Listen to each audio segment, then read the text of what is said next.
हाय दोस्तों, आज के इस लेक्चर के माध्यम से हम पढ़ने वाले हैं यूट्रस कैंसर। तो चलिए देखते हैं क्या होता है। कैंसर तो आप सब जानते ही हैं कि जब हमारी बॉडी में अनकंट्रोल तरीके से सेल्स की ग्रोथ होने लगती है उसे हम कैंसर बोलते हैं। बट यूट्रस कैंसर क्या कहलाता है? देखिए, यूट्रस कैंसर और endometrial cancer is the most common gynaecological cancer.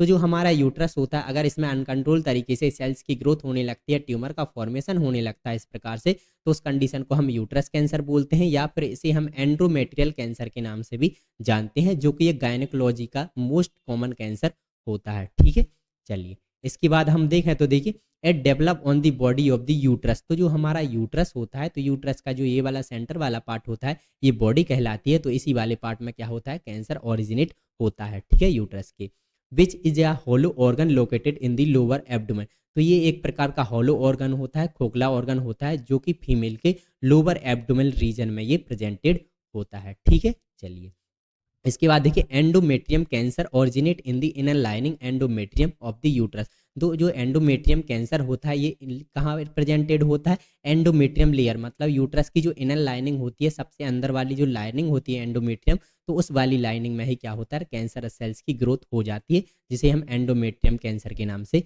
जानते हैं। ठीक है, इसके बाद देखिए, account for about 90% of uterine cancer. जो भी हमें कैंसर देखने को मिलता है उसका 90% जो कैंसर होता है वो यूट्राइन कैंसर होता है।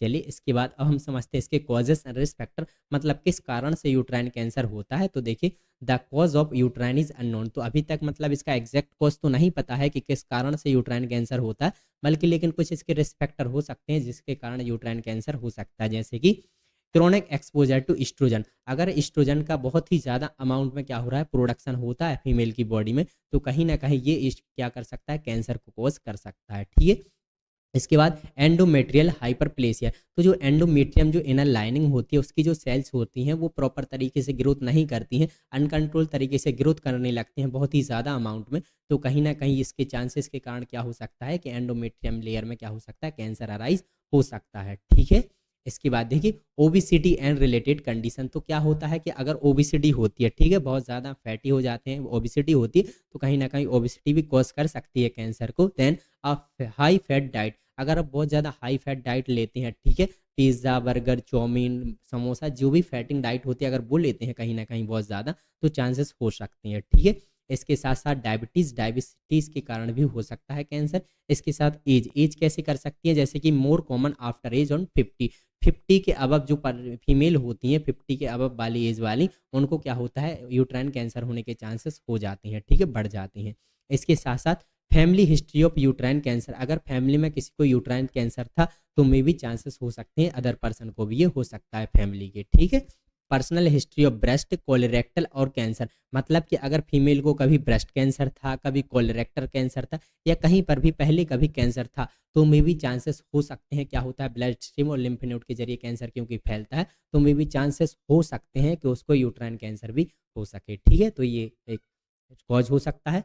इसके बाद अब हम बात करते हैं क्लिनिकल मैनिफेस्टेशन, मतलब क्या साइन और सिम्टम देखने को मिलते हैं अगर ऐसी कंडीशन अराइज होती है। तो देखिए, फर्स्ट हमारा early uterine cancer usually is asymptomatic. अगर जो कैंसर होता है अगर फर्स्ट एंड सेकंड स्टेज में होता है, ज़्यादा नहीं होता है, तो वो असिम्प्टोमेटिक होता है, उसके सिम्टम्स नज़र नहीं आते। लेकिन कैंसर ज़्यादा ही बढ़ जाता है, मतलब थर्ड और फोर्थ स्टेज में पहुंच जाता है, तो उसके सिम्टम्स नज़र आने लगते हैं, शो होने लगते हैं। ठीक है, तो इसमें फर्स्ट सिम्टम है हमारा एबनॉर्मल वेजाइना ब्लीडिंग। मतलब एबनॉर्मल तरीके से वेजाइना की ब्लीडिंग होने लगती है। मतलब कि ये है कि अगर फीमेल या गर्ल्स को 22 तारीख को मेंस्ट्रुअल पीरियड आते हैं तो उसके अगले मंथ की 22 या 23 तारीख को ही आने चाहिए। अगर इसके बीच में आते हैं, मतलब 16 तारीख को 17 तारीख को आते हैं और एबनॉर्मल तरीके से किसी भी टाइम पे ब्लीडिंग होती है, तो ये एक प्रकार का क्या है, सिम्टम्स होता है। ठीक है, इसके बाद देखिए, any bleeding after menopause. Menopause आप सब जानते ही हैं कि जो फीमेल होती है अगर इनकी एज 45 या 50 के अबव होती है तो उन्हें मेंस्ट्रुअल पीरियड आना बंद हो जाते हैं। लेकिन अगर मीनोपोज भी आ गई है और उसके बाद भी अगर ब्लीडिंग हो रही है तो ये एक प्रकार का सिम्टम्स होता है जो कि हमें देखने को मिल सकता है इसमें। ठीक है, इसके बाद देखिए, प्रोलॉन्ग पीरियड और ब्लीडिंग बिटवीन पीरियड। तो इसमें क्या हो सकता है, जो पीरियड होते हैं आपको पता ही होगा कि अगर ब्लीडिंग होती है तो वो 3 से 5 दिनों तक चलती है। ठीक है, मेंस्ट्रुअल पीरियड में। लेकिन अगर ऐसी कंडीशन होती है तो मे भी चांसेस हो सकते हैं कि 7 या 8 दिन तक चले, ये लॉन्ग टाइम तक चल सकती है। ठीक है, लंबे समय तक ये ब्लीडिंग हो सकती है, 7 या 8 दिन तक भी हो सकती है। ठीक है, तो ये एक सिम्टम है। साथ ही साथ N abnormal discharge from vagina, तो वेजाइना से एबनॉर्मल तरीके से डिस्चार्ज हो सकता है, वाइटिश कलर का फ्लूइड निकल सकता है, ठीक है। तो एबनॉर्मल तरीके से कुछ भी डिस्चार्ज भी हो सकता है। साथ ही साथ पेनफुल और डिफिकल्ट यूरिनेशन, जब फीमेल यूरिन पास आउट करती है तो यूरिन पास आउट करते समय उसे डिफिकल्टी हो सकती है, पेन हो सकता है, दर्द हो सकता है। साथ ही साथ पेल्विक पेन, बहुत ज़्यादा पेल्विक पेन हो सकता है, पेल्विक में दर्द हो सकता है। पेन ड्यूरिंग इंटरकोर्स, मतलब ड्यूरिंग इंटरकोर्स के दौरान क्या होगा, पेन होगा, दर्द होगा। इसके साथ साथ अनएक्सप्लेन्ड वेट लॉस, मतलब वेट लॉस के चांसेस भी होते हैं, उनका वेट लॉस भी होगा। तो ये कुछ सिम्टम्स शो होते हैं, देखने को मिलते हैं किसमें, यूट्राइन कैंसर में, ठीक है।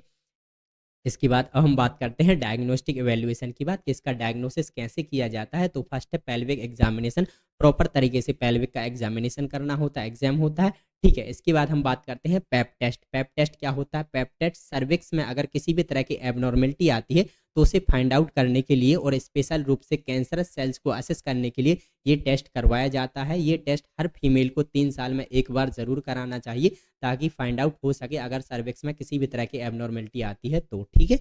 इसके बाद एंडोमेट्रियल बायोप्सी। एंडोमेट्रियल बायोप्सी में क्या करते हैं, एंडोमेट्रियम लेयर से वहाँ के सेल्स और टिश्यू को लेकर के उसकी बायोप्सी की जाती है, लेबोरेटरी में उसका असेसमेंट किया जाता है, ठीक है।